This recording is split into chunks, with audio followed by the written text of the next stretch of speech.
Olá! Está no ar mais um programa, versão destaque, aqui pela Rádio Exclusiva FM. Para quem não me conhece ainda, eu sou a Sônia Nogueira e todas as sextas-feiras, do meio-dia a 1h da tarde, estamos aqui sempre trazendo um conteúdo de relevância para cada um de vocês.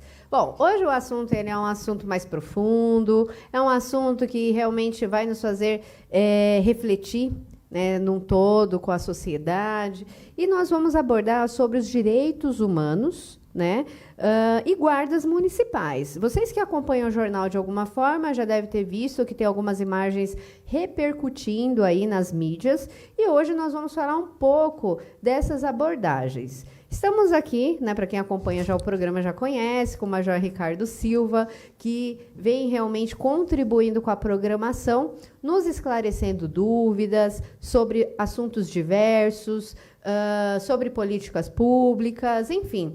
Tudo bem com você, Ricardo? Tudo bem, Sônia. Agora, novamente. Novamente, né? Aí, gente, tem um problema técnico, mas graças a Deus tudo resolvido. Quero agradecer a Deus novamente, eu agradeço o tempo todo, então não tem nenhum problema ter que agradecer a Deus novamente, a Sônia Nogueira, ao Fábio, ao Luque, que está conosco aqui, e a todos os ouvintes da Rádio Exclusiva FM. Bom, o Ricardo, né, ele, para quem não acompanha, né, ele é um multiplicador, né, ele é palestrante, multiplicador de polícias comunitárias e de direitos humanos. Mas antes da gente começar a falar sobre esse assunto, eu vou pedir para vocês ir entrando já, colocando seus comentários, o que vocês acham sobre direitos humanos, porém, que preste atenção nessas duas imagens que nós vamos compartilhar com cada um de vocês, para a gente poder realmente, de fato, nesse momento, desenvolver o assunto de hoje. Então, prestem atenção. Já pode colocar, diretor? Dá para colocar? Então, assim, máscara, por favor. Olha, eu por hábito não, por favor, não, por favor. Eu não uso. Mas por decreto eu sou obrigado a usar. Decreto não é lei. Não, mas eu sou obrigado a usar. Olha, outro dia eu tentei meu caminho. Tá, vou desembarcar desembarcar.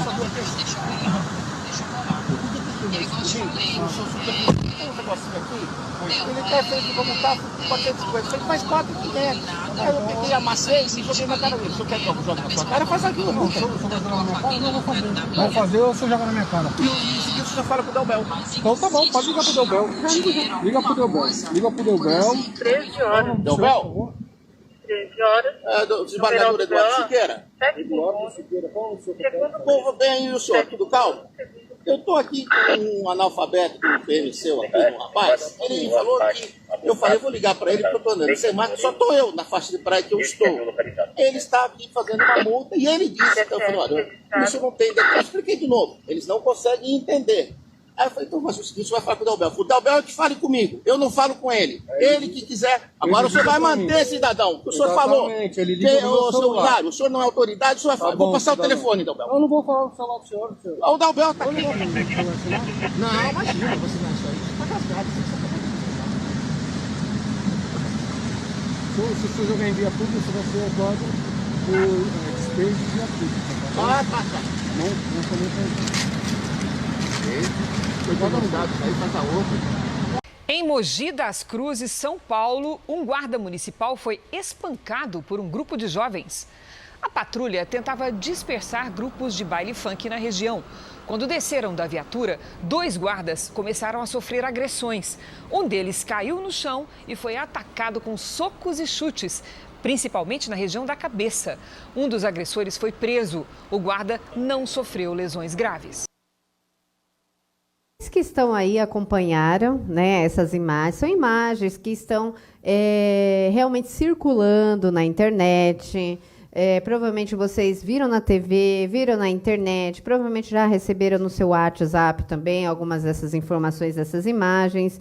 E hoje a gente vai falar um pouco sobre isso, né? Mas antes de mais nada, a gente começar esse conteúdo específico, eu acredito que é muito importante a gente ter clareza do que é realmente, de fato, os direitos humanos. Porque, até então, nós, eu acredito que, num todo, a gente tem uma compreensão específica sobre o que é direitos humanos. Mas será que realmente é a clareza que é real do que é direitos humanos? Então, eu gostaria de saber que você explicasse para a gente o que é realmente os direitos humanos. Sônia, as imagens elas são muito tristes. Sim. Tanto na questão da violência moral e psicológica que o guarda municipal ali de Santos passou. Tanto que a reportagem nunca fala o nome dele, né? Não fala o nome dos guardas civis metropolitanos como se fossem siglas.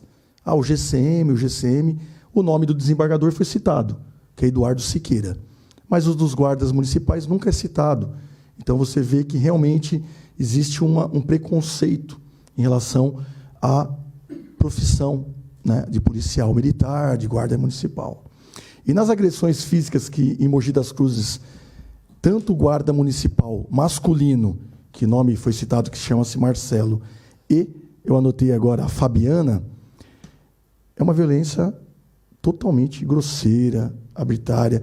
São cenas drásticas de agentes da lei, representantes do Estado, que estão ali para manter a lei, cumprir decretos, serem agredidos brutalmente daquela maneira.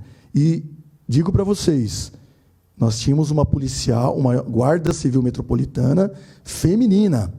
Então nós vamos falar aqui muito sobre direitos humanos.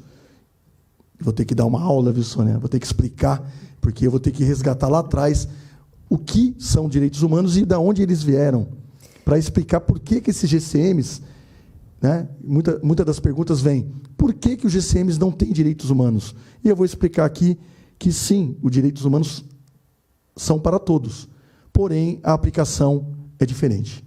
Bom, o legal, né, da contribuição do Major Ricardo Silva aqui no programa Versão Destaque é essa.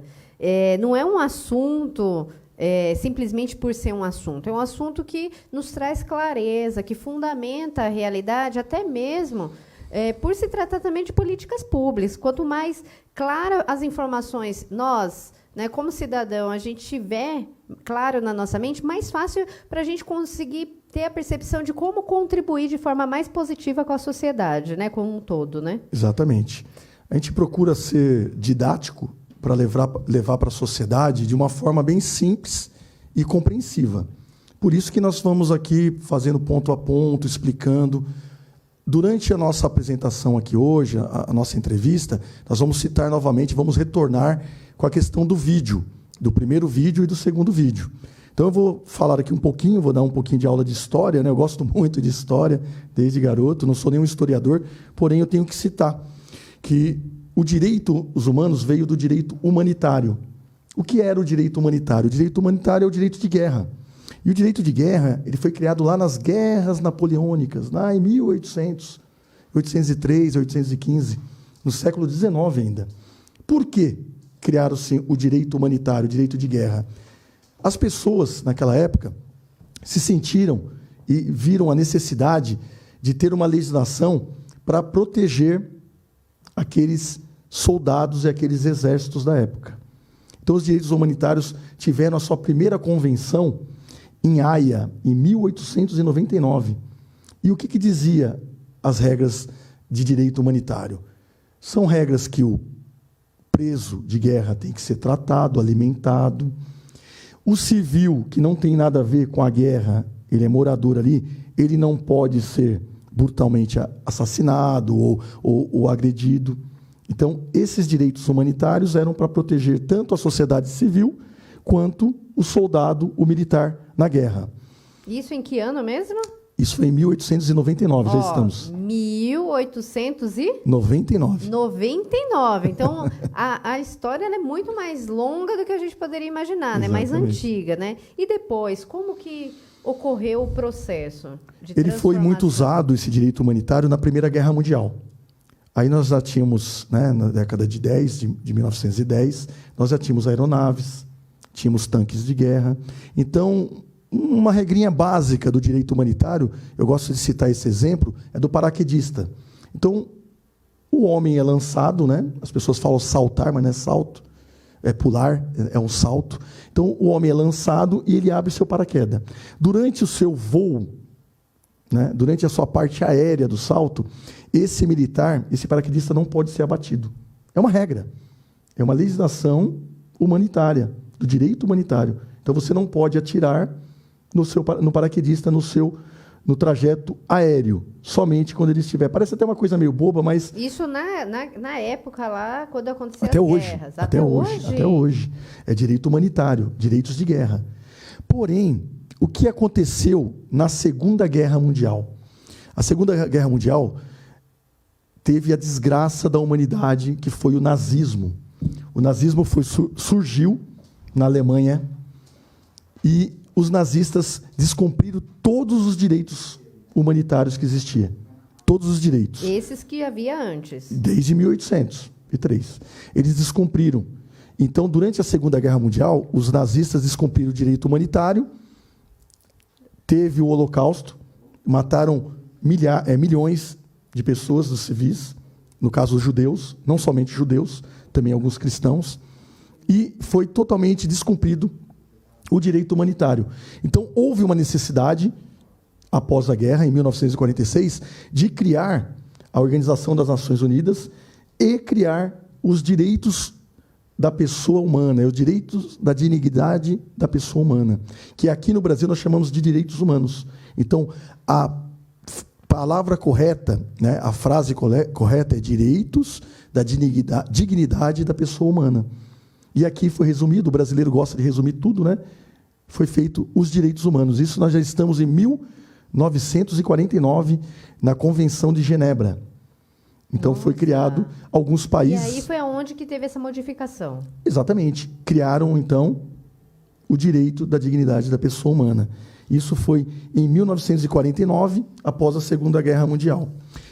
Sendo assim, durante esse período, criou-se a necessidade, em alguns países, de ter algumas entidades em direitos humanos.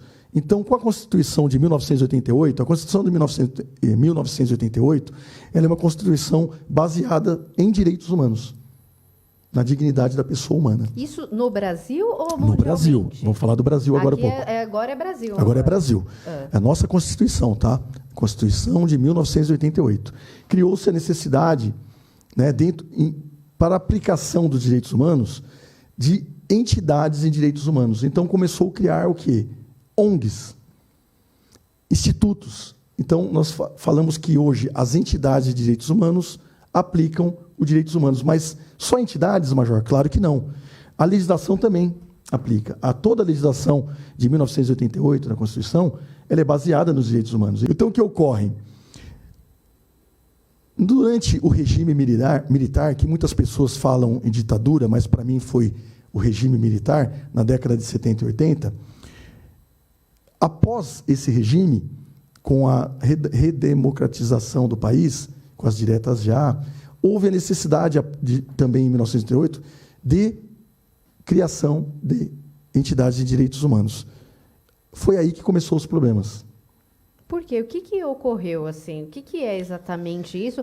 Até mesmo, gente, aproveitem. Às vezes, vocês veem algumas abordagens e eu percebo que às vezes vocês podem ficar assim, mas o que é isso? Aproveitem esse momento, porque não é sempre que a gente tem a oportunidade de ter clareza das informações dessa maneira. Então, perguntem, realizem suas perguntas. Às vezes não aparece aqui no meu celular, mas vão mandando que uma hora aparece, que a gente vai esclarecendo as dúvidas. Então, se vocês têm dúvidas sobre direitos humanos, o que acontece, agora é o momento. O Ricardo está aqui à disposição, Major Ricardo Silva, está aqui à disposição para compartilhar esse conhecimento com cada um de nós, para que a gente possa ter realmente, de fato, uma conscientização maior e ter uma ideia de como contribuir com a sociedade em si para um todo, porque não é para o outro, é para nós também, né, Ricardo? Exatamente.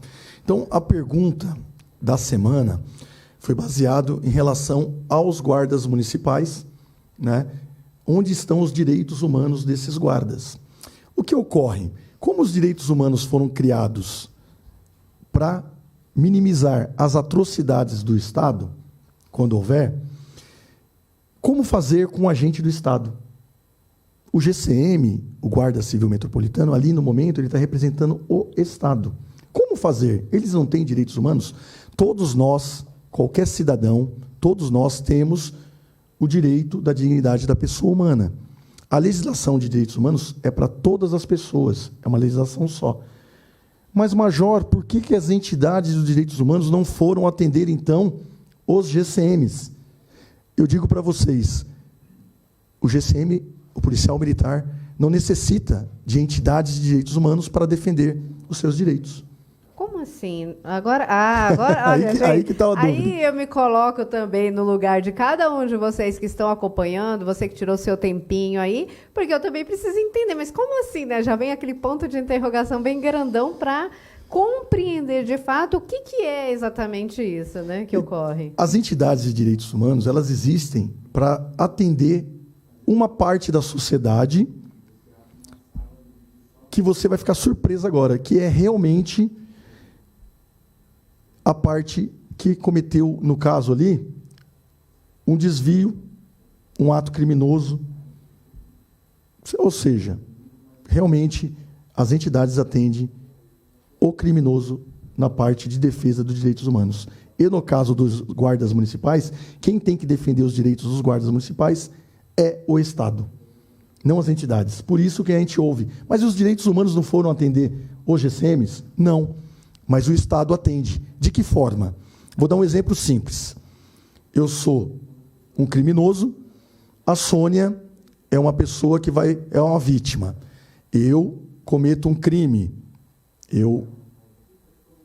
Um crime de homicídio. Eu acabo, né, como criminoso, o criminoso acaba matando a Sônia. A Sônia é uma vítima.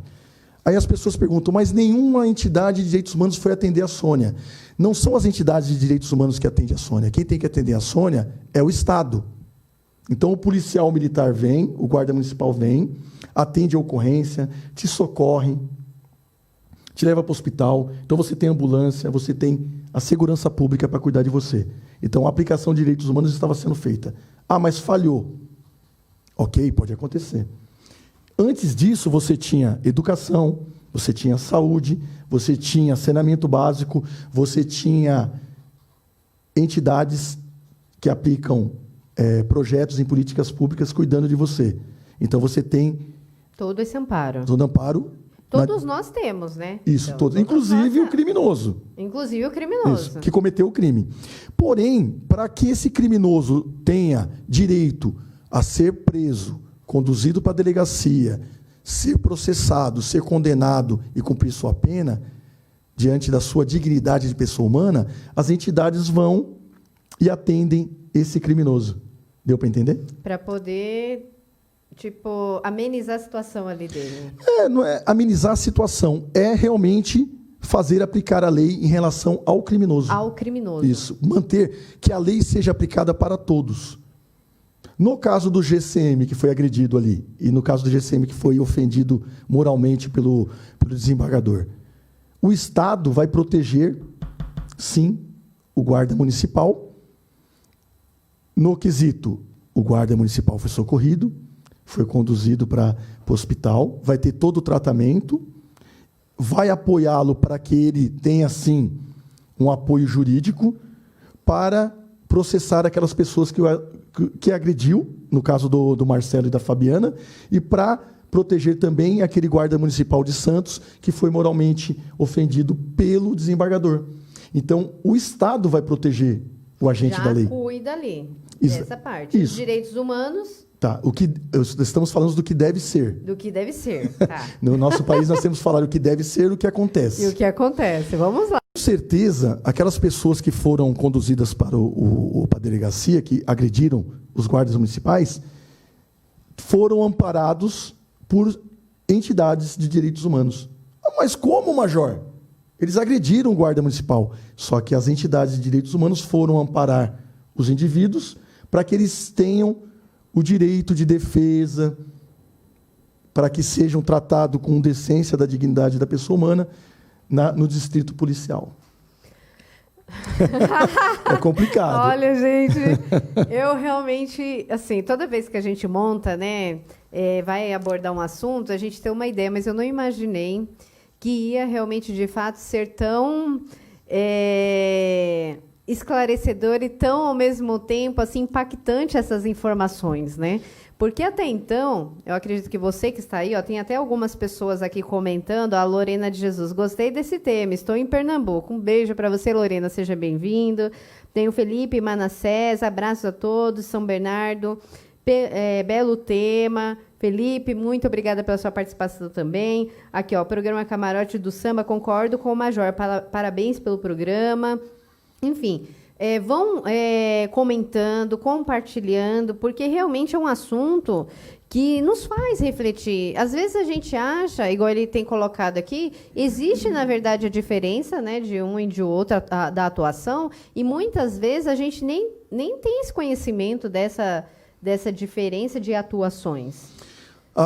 A diferença da atuação é por conta do seu posicionamento como cidadão na sociedade.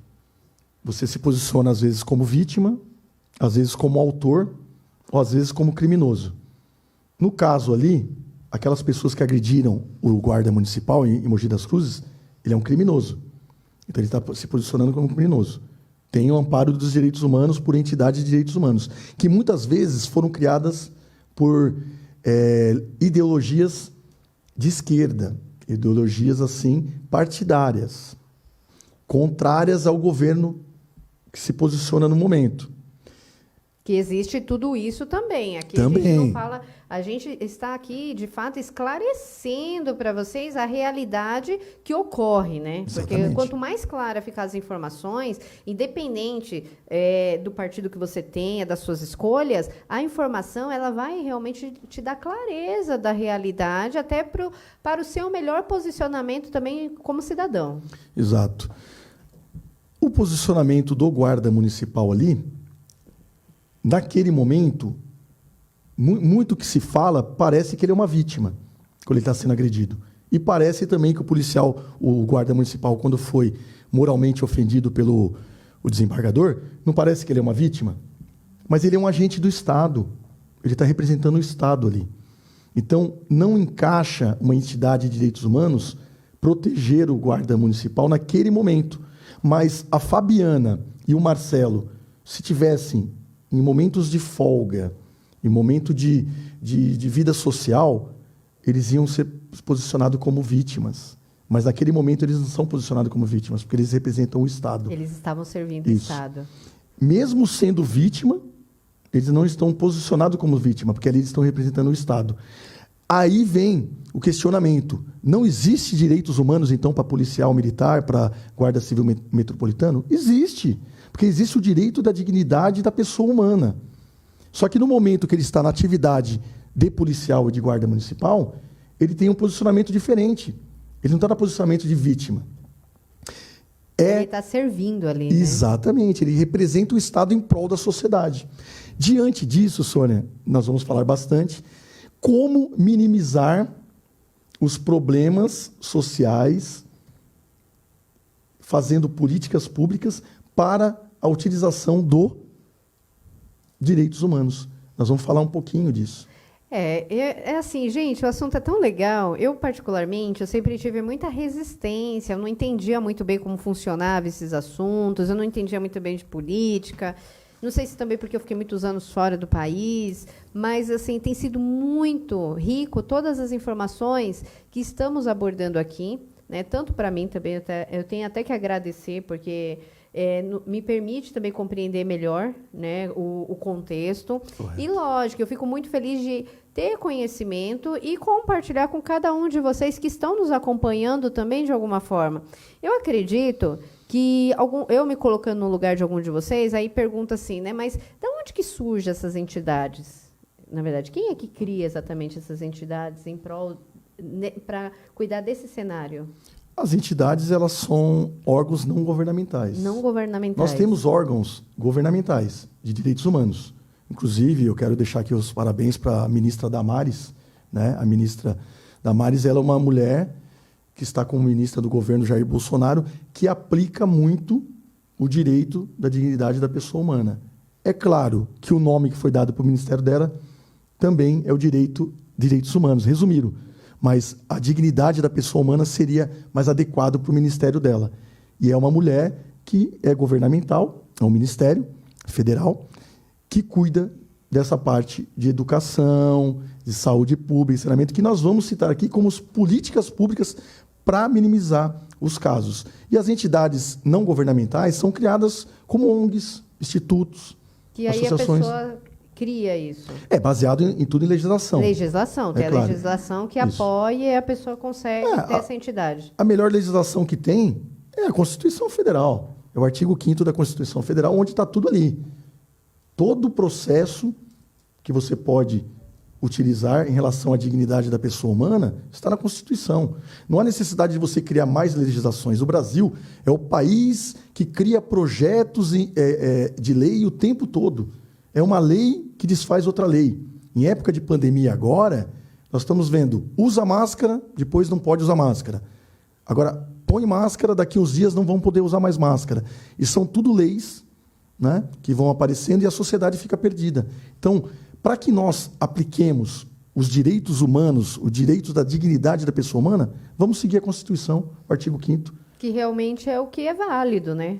Que é realmente a legislação superior. É o top, né? É a lei, na hierarquia das leis, é a que está no topo. Então, para que nós façamos projetos em políticas públicas para a minimização das atrocidades do Estado referente ao cidadão, que apliquemos, então, a legislação federal, que é a Constituição. Quando teve um assunto, teve uma hora que você começou a abordar e a gente acabou desgovernando a atenção, quando você começou a citar, né, das instituições. Mas como que foi essa busca de tentar buscar esse equilíbrio? Após o regime militar. Militar, que teve aqui todo no Brasil, aquele cenário. sim.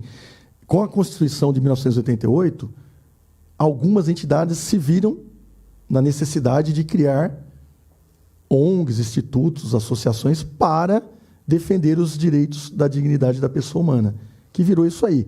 Aí os direitos humanos, não é os direitos humanos. Existe uma legislação, sim, existem as entidades de direitos humanos que colocaram esse nome, para minimizar as atrocidades do Estado. Então, foi bem nesse momento, Sônia, após o regime militar, com a Constituição, não por conta do regime militar, tá?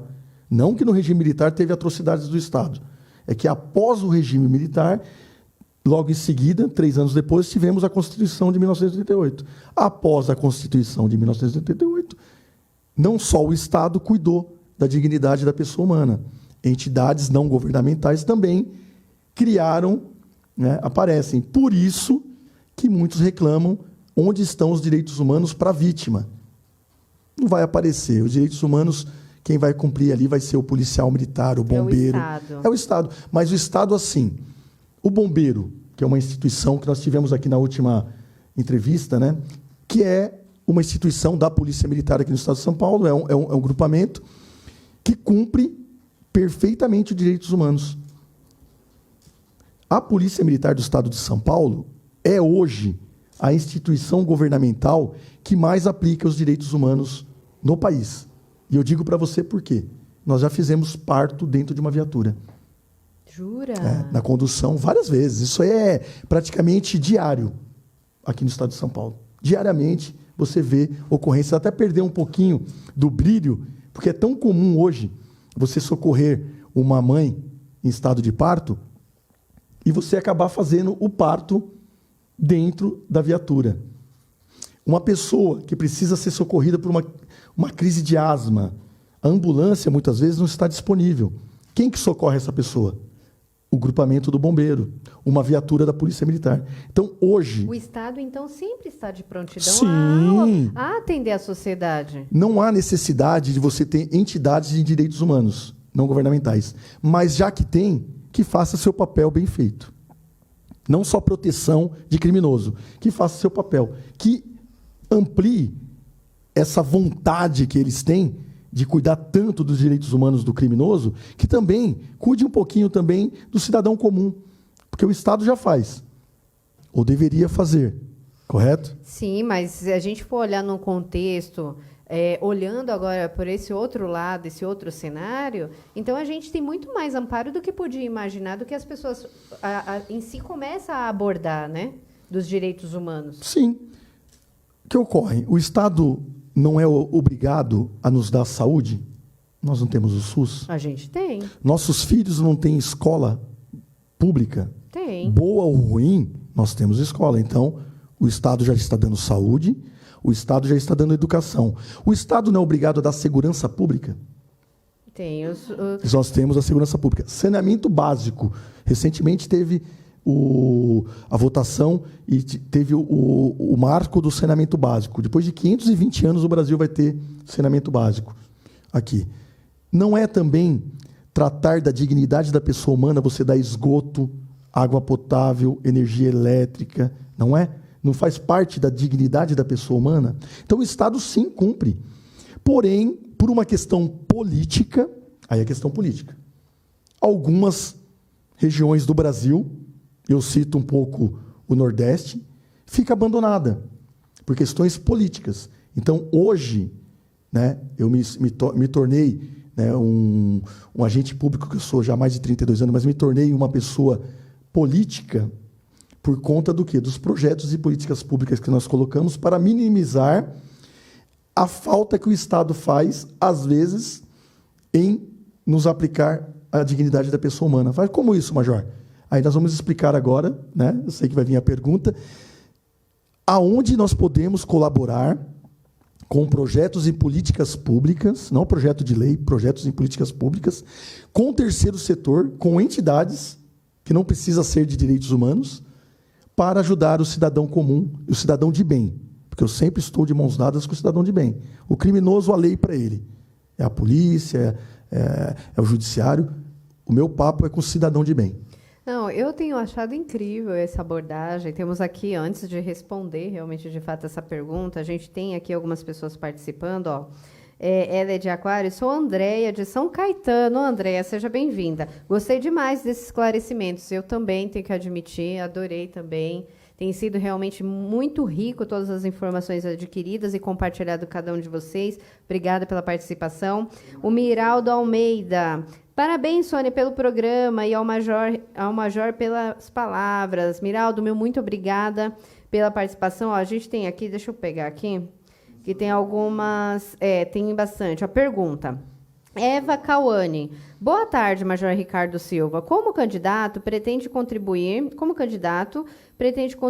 para superar os graves problemas de desigualdade social, da irresponsabilidade ambiental, das várias violências, dos preconceitos? Então, eu não estou aqui como candidato, tá? Eu não estou me apresentando como candidato, eu vim aqui como convidado, entrevistado. Posso falar em políticas públicas, mas eu não falo em candidatura e eleições, tá? Ok? Em relação à pergunta, o nome dela? Eva Cauane. Eva. Senhora Eva, os projetos em políticas públicas, eles têm, assim, uma criatividade imensa. Não é o Major Ricardo Silva que cria. Eu tenho 12 projetos de minha autoria em políticas públicas. Todos os segmentos que você imagine.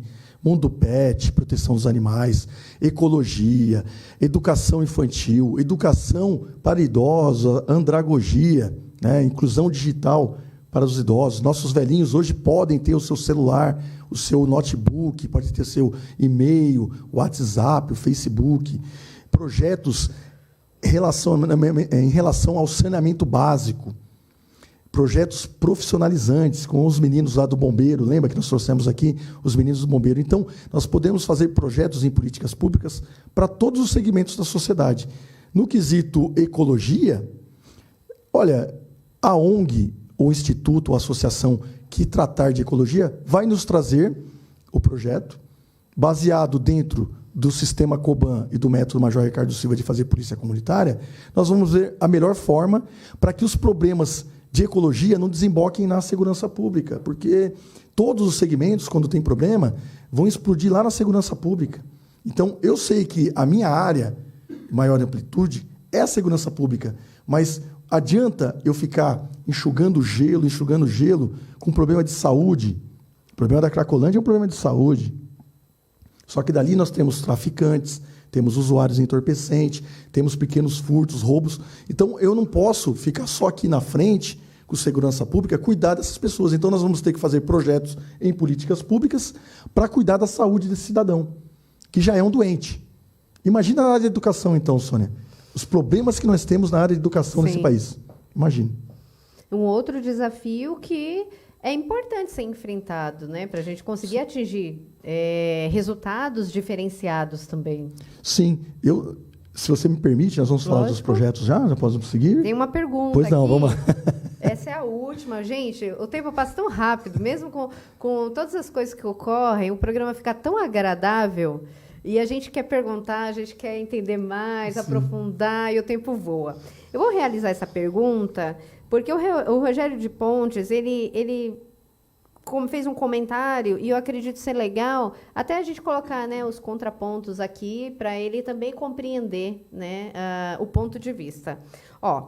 Rogério de Pontes, infelizmente, os direitos humanos deveria ser para todos, tanto para os trabalhadores, para a polícia e também para o bandido. Porém, infelizmente, o que vemos é que somente os bandidos têm os direitos humanos. É o que eu expliquei, não é assim. O direito da dignidade da pessoa humana é para todos. Todas as pessoas do nosso país, né? Porque tem país que não assinou o tratado. Então, lá não existe nem o direito da dignidade da pessoa humana. Como as entidades de direitos humanos gostam de dar mais publicidade para o trabalho deles, porque o Estado não precisa fazer publicidade, basta ter uma educação de qualidade, direitos humanos. Basta ter uma saúde de qualidade, direito da dignidade da pessoa humana. Porém, no momento que o criminoso, né, no ato do seu crime, é detido pelo Estado, as entidades de direitos humanos estão lá para defender o seu direito, para ter um julgamento, para ter proteção do Estado. Mas e a vítima? A vítima tem sim. Ela tem sim o direito da dignidade dela. Ela vai ser tratada pelo Estado, vai ser socorrida pelo bombeiro, vai ser socorrida pelo policial. É que as entidades de direitos humanos, Rogério, não atendem, elas não existem para atender nem o agente da lei, que é o caso do GCM, e nem a vítima. Esses sim vão ser tratados, os seus direitos serão tratados pelo Estado. É isso. Bom, o GCM, gente, eu estou adorando o assunto. Eu nunca imaginei que eu ia gostar tanto de trazer conteúdos tão assim, né, que realmente esclarece. Para vocês compreenderem, que eu também não sabia, mas eu perguntei, como o intuito do programa é justamente esclarecer, GCM, quando fala GCM, a gente está falando de Guarda Civil Metropolitano, né, Ricardo? Guarda Civil Metropolitano. É para vocês compreenderem a sigla, Vamos tá? lá. Algumas cidades não têm. Não tem? Não tem. O policial militar tem em todos os estados do Brasil e da federação, né? No Distrito Federal. São policiais militares, são fardados, eles são militares, são policiais estaduais militares que atuam também nas cidades.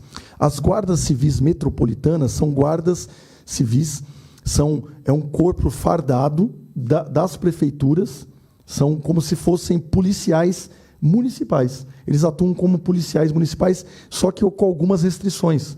Então, eles atuam em praças, eles atuam em hospitais, em escolas. E isso é maravilhoso, por quê? O GCM é o primeiro agente de segurança pública mais próximo da sociedade. Mais próximo então, da sociedade. O investimento tem que ser muito grande. Eu digo para vocês, hoje, mesmo sendo major da Polícia Militar, eu vejo que os prefeitos, os legisladores municipais têm que investir muito nas guardas municipais. Porque a minha esposa, o meu filho, minha filha, meu pai e minha mãe, quando vão numa praça, o primeiro atendimento é por um GCM. No hospital, tem guarda municipal. Na praça, na escola. Então, quando meu filho vai para a escola, tem lá um guarda municipal. Então, o guarda municipal metropolitano tem uma importância muito grande e tem que ser muito bem valorizado nesse país. E o que nós vimos essa semana foi totalmente o contrário. Um juiz, um desembargador de direito, ofendendo a moral da pessoa humana, do guarda municipal, e ofendendo o Estado. Na verdade, ali, ele ofendeu toda a cidade de Santos. O desembargador Eduardo Siqueira ofendeu toda a sociedade de Santos, falando daquela maneira com o guarda municipal de Santos. Porque o guarda estava realizando o trabalho do Estado, servindo a sociedade. Exatamente. Então, o guarda municipal é o primeiro agente de segurança pública e tem que ser muito bem valorizado. Olha, muito legal. E agora, lógico, vamos à pergunta que não quer calar, né? Porque a gente precisa compreender como realmente, de fato, diminuir essas violações, né, dos direitos humanos e de qualquer forma que seja, e como isso está relacionado a políticas públicas. Vamos lá. Agora é o que interessa para os munícipes, né?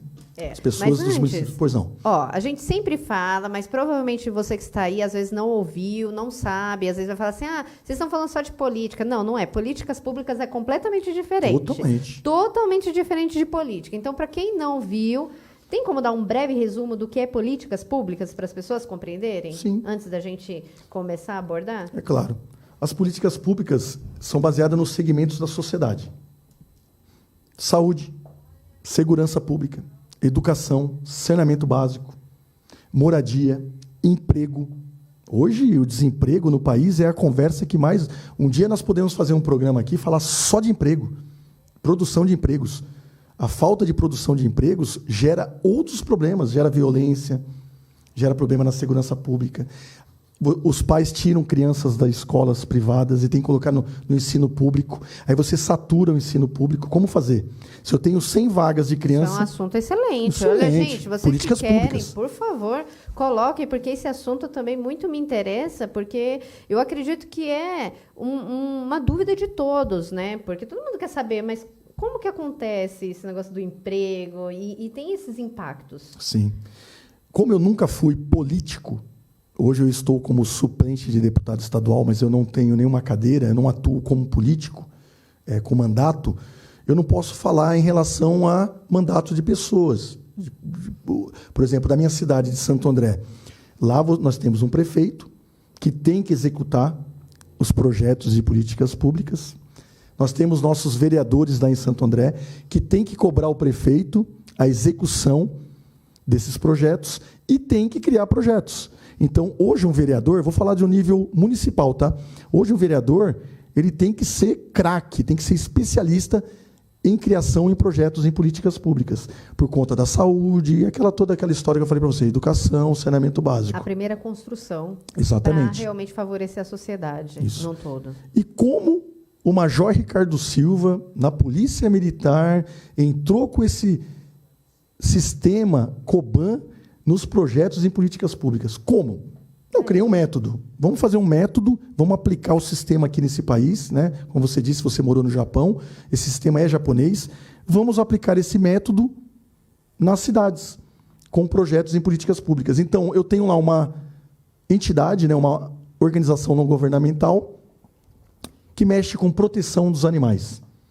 Então, ela vai criar projetos dentro do sistema COBAN para que nós cuidemos desses animais e não criem problemas na segurança pública. É tão simples, gente.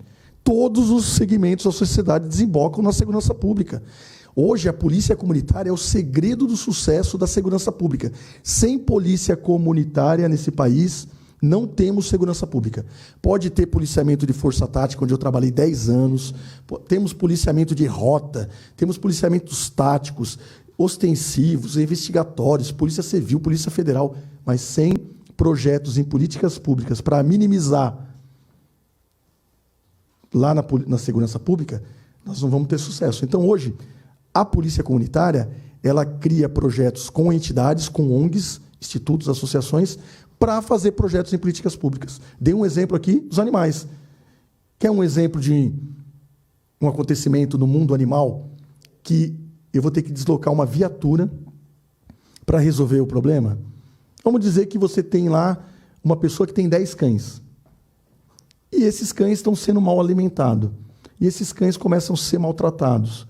E o vizinho verifica que esses cães estão ali passando fome, passando sede, apanhando. A vizinha pega e liga para a polícia militar ou para a guarda municipal. Aí eu desloco uma viatura minha para atender uma ocorrência dentro da legislação ambiental, né, onde estão os animais, para conduzir pessoas para a delegacia e ter mais um problema nas mãos. Para onde vão esses cães? Onde vai? Onde vai? Onde vai? Agora até eu quero saber também, gente. Aí nós temos as ONGs de animais e proteção dos animais. Só que elas já estão saturadas. Porque tem muitas E não vive do dinheiro público, vive de doações. Da iniciativa privada, das pessoas queridas que doam. Eu agradeço aqui as doações que fazem para todas as ONGs, todos os segmentos. Então, eu estou trazendo um problema para a segurança pública. Agora, se eu tenho projetos educacionais, ou então com ONGs, né, protetores de animais, para mostrar desde criança até a vida adulta que ela não pode fazer esse tipo de coisa. Porque a gente for parar para pensar, começa desde pequeno, né? Sim. Desde de criança a conscientização. Igual quando eu morei no Japão, eu ficava impressionada. Você vê que as crianças, elas eram instruídas desde novinhas. Então, isso significa, gente, que a sociedade ela só vai melhorar a partir do momento que a gente começar a se conscientizar, passar a conscientizar os nossos filhos, para daqui a alguns anos a gente começar a ver esse resultado. Exatamente. Falando em políticas públicas, existe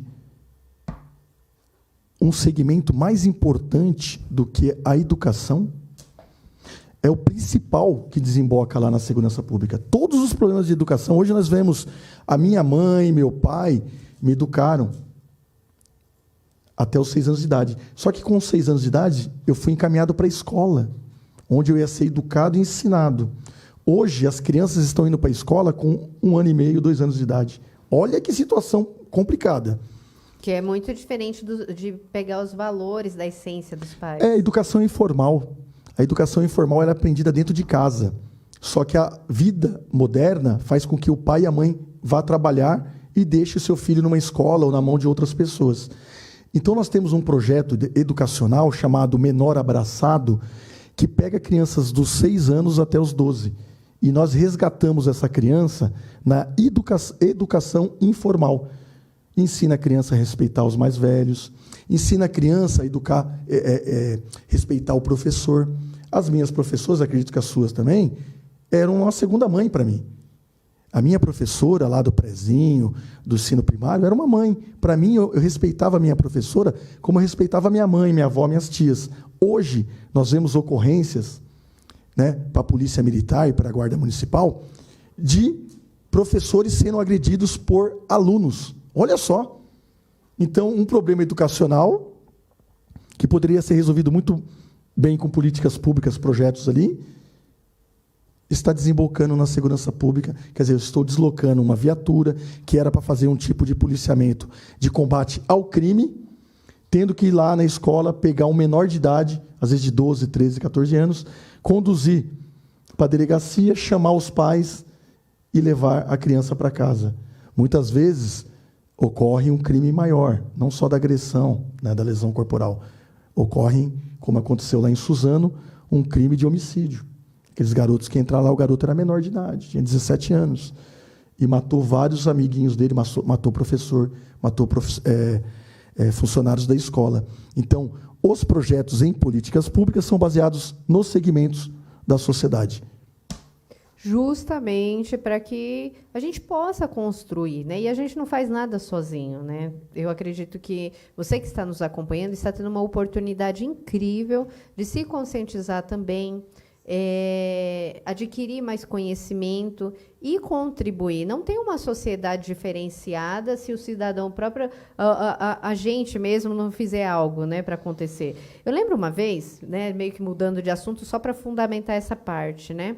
Você quer água? Eu gostaria. Ô, Fábio, tem como pegar água? No Japão, eu lembro, né, quando eu morei lá, tem pessoas parabenizando. Gente, compartilhem, realmente o programa é para vocês. Já está acabando aqui, mas vale a pena. No Japão, eu lembro que falaram, hoje você olha o trânsito do Japão, ele é impecável, ele é incrível, ele tem todo toda uma estrutura lá, as motos, elas não ficam furando no corredor, ela tem a compreensão, a conscientização que anda como um carro, um veículo, enfim. Tem toda uma estrutura ali realmente de segurança e de disciplina. E aí, eu conversando com os japoneses, né, meus amigos na época, aí eles falaram que antigamente tinha muitas mortes, tinha muitas coisas difíceis que ocorria. E isso só foi acontecendo por conta dessa conscientização de novinho, que aí foi ensinando, instruindo essas crianças